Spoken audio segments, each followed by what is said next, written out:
Welcome to আমার class.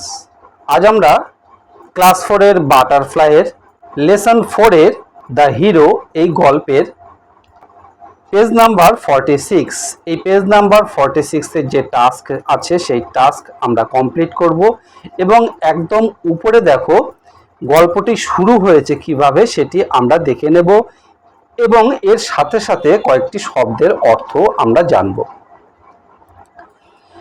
তো দেখো প্রথমে বলা হয়েছে last summer vacation I visited my uncle's place at Shimultala.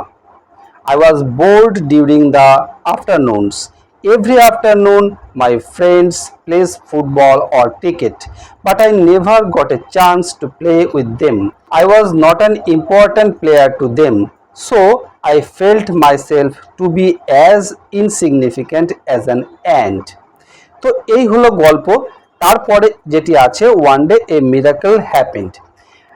এখানে দেখো কয়েকটি শব্দ লাল কালিতে আছে, সেই লাল কালির শব্দের অর্থ এখানে দেওয়া হয়েছে। এখানে আছে বোর্ড। বোর্ড মানে হলো টায়ার্ড অফ সামথিং, কোনো বিষয়ে বা কোনো কিছুর জন্য ক্লান্ত হয়ে যাওয়া। তারপর দেখো ইনসিগনিফিক্যান্ট। ইনসিগনিফিক্যান্ট হলো আনইম্পর্ট্যান্ট মানে গুরুত্বহীন। Miracle an unexpected and wonderful incident. অপ্রত্যাশিত সাংঘাতিক কোনো ঘটনাকে আমরা মিরাকেল বলি। তো এই যে গল্পটি আমরা পড়লাম, গল্পটি পড়ার পর এখানে দেখো অ্যাক্টিভিটি 1 আছে। অ্যাক্টিভিটি 1-এ complete the following sentences by choosing the most appropriate alternatives. এখানে দেখো 4টি সেন্টেন্স আছে, এই 4টি সেন্টেন্সকে আমরা কমপ্লিট করব কিভাবে। এখানে অল্টারনেটিভস দেওয়া হয়েছে 3টি করে, তার ভিতরে যেটি ঠিক সেইটিকে আমরা এই শূন্যস্থানে লিখব। প্রথমটি দেখো আছে the writer went to his.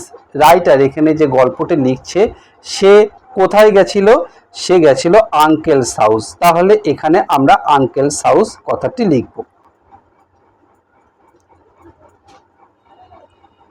Uncle's house. Next দেখো 2 দাগে during the afternoons the writer was dash. এখানে কি হবে?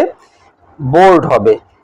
বিকালবেলার দিকে যখন সবাই খেলা করত সে ক্লান্ত হয়ে পড়তো, কারণ তাকে খেলায় নিত না, তাই এখানে বোর্ড কথাটি আমরা লিখব BORED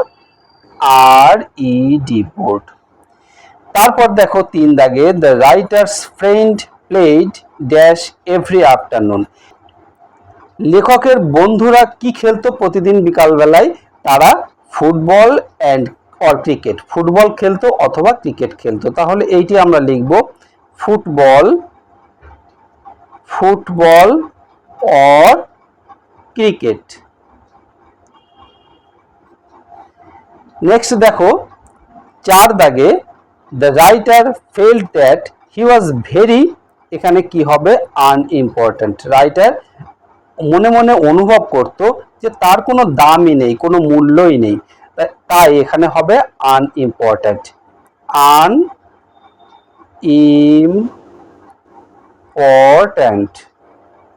এইভাবে কিন্তু আমরা শূন্যস্থানগুলো পূরণ করব।